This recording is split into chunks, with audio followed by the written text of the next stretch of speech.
Assalamualaikum warahmatullahi wabarakatuh. Apa kabar anak-anak sekalian? Kita lanjutkan bersuci. Yang kali ini adalah tayamum. Apa itu tayamum? Semuanya pasti sudah pernah dengar ya, tapi apa itu sebenarnya? Tayamum adalah salah satu cara bersuci menggunakan debu yang suci, debu atau tanah yang suci sebagai pengganti wudhu dan mandi junub karena keadaan darurat. Jadi sudah masuk waktu sholat, tidak ketemu air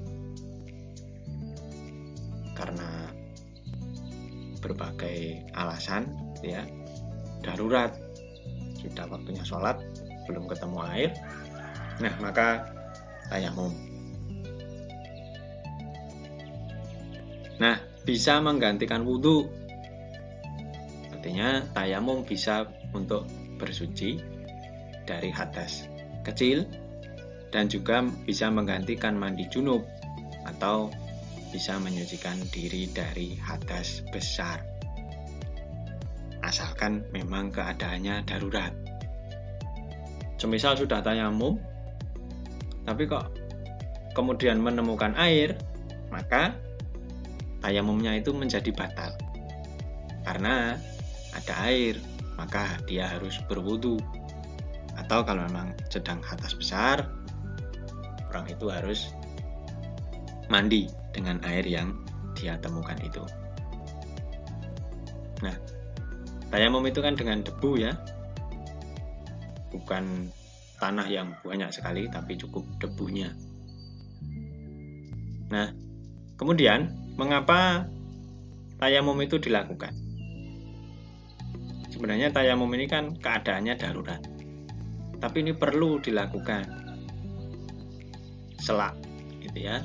Sudah mau sholat, tidak ada air, maka tayamum menjadi wajib, harus dilakukan. Nah, mengapa tayamum ini dilakukan?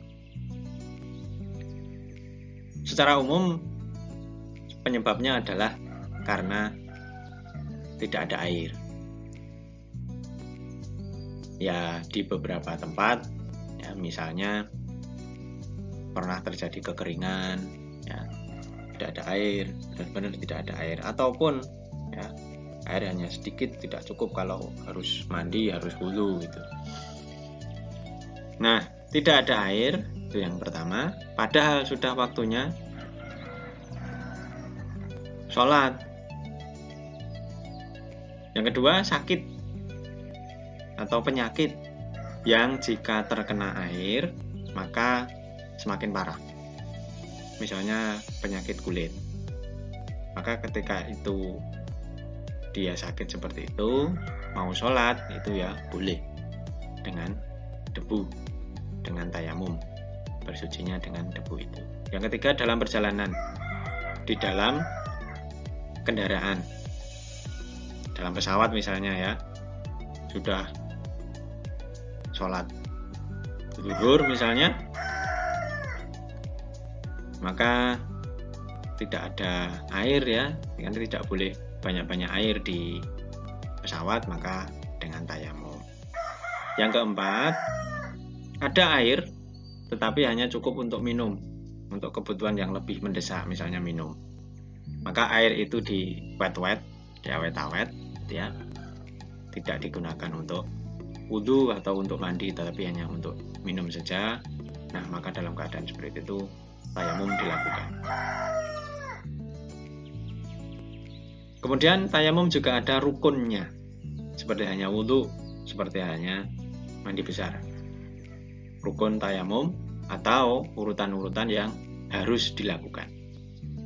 Tetapi tayamum ini tidak ada sunnahnya. Kalau wudu, mandi, junub itu ada sunnah-sunnahnya. Tayamum ini tidak ada, hanya rukun saja yang harus dilakukan apa saja. Yang pertama adalah niat. Nah, niatnya niatnya tayamum ini berniatnya bukan untuk bersuci ya, bersuci dari hadas kecil atau hadas besar, tetapi niatnya seperti ini. Nawaitu tayammuma istibahati sholati lillahi ta'ala. Aku niat tayamum untuk diperbolehkan sholat lillahi ta'ala.